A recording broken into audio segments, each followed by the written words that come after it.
What's up, everybody? Today I'm going to be talking to you about promoted listings because now I've gotten more experience with them, and I even actually followed through with a month-long experiment that I'm about to tell you more about, okay? So this is one of a 2-video series where I'm showing you what the difference between using a 10% promoted listings campaign across the board is compared to using a 1% promoted listings campaign across the board, okay? So for 30 days, I ran my bulk store on eBay, which approximately has 90,000 items in it now. It's a little less this month because I got rid of a lot of out of stocks, and now it's even less than that because there's like 10,000 out of stock, right? So I can only promote 72,000 of these listings. So it basically means it's a lot of listings, same promoted listing campaign happening.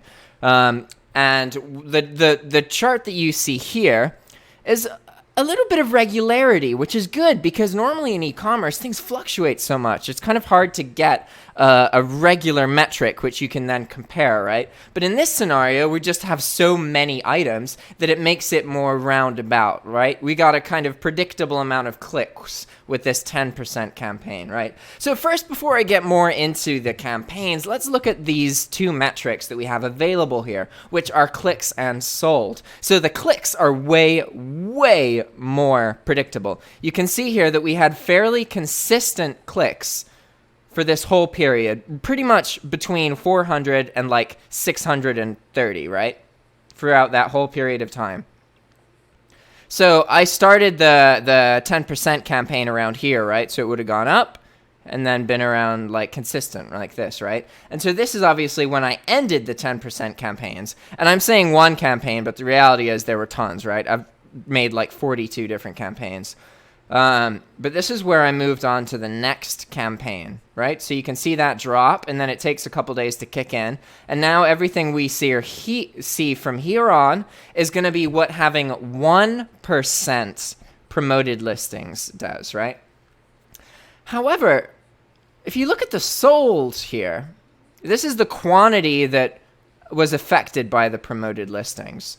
You can see that it's way more sporadic, right? And my current understanding, based on my experience having all of my listings being promoted at 10%, is that the difference between using and not using promoted listings is biggest between 0 and 1%. If you are not using any promoted listing style at all, you're not even doing 1%, you are losing out on your store. Jumping to just doing a 1% promoted listing campaign across your entire store is going to help you out, almost certainly. However, I'm not bought that continuously upping that percentage actually has that much more of an effect, right? I was expecting, if I'm willing to give 10% of my sales to these promoted listings, I was expecting to get noticeably more sales from that.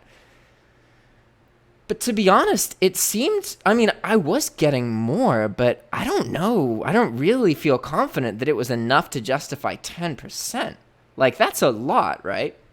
But the reality is, even with 10%, we're talking about less than like $500 in ad fees. And a lot of that was from sales that happened before this.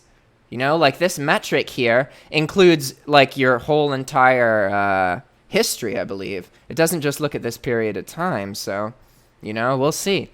But I just figured I'd do this video giving you guys this first section, showing you a little bit of a price or a threshold here so you can understand what 10% did for me. And then over the next like 3 weeks, I'm going to show you how changing it from 10% to 1% affected things. My understanding is that 10% is probably about like half or twice as good as 1%, which is highly diminishing in the returns. And maybe you can get the same results out of using 5% and 1%. At the moment, I believe that promoted listings absolutely have diminishing returns when you increase the percentages that you're willing to sell. The only other note I have at the moment, aside from that, is that very few of my multi-quantity sales were promoted listing sales, and very few of my very expensive sales were promoted listing sales, which is kind of interesting.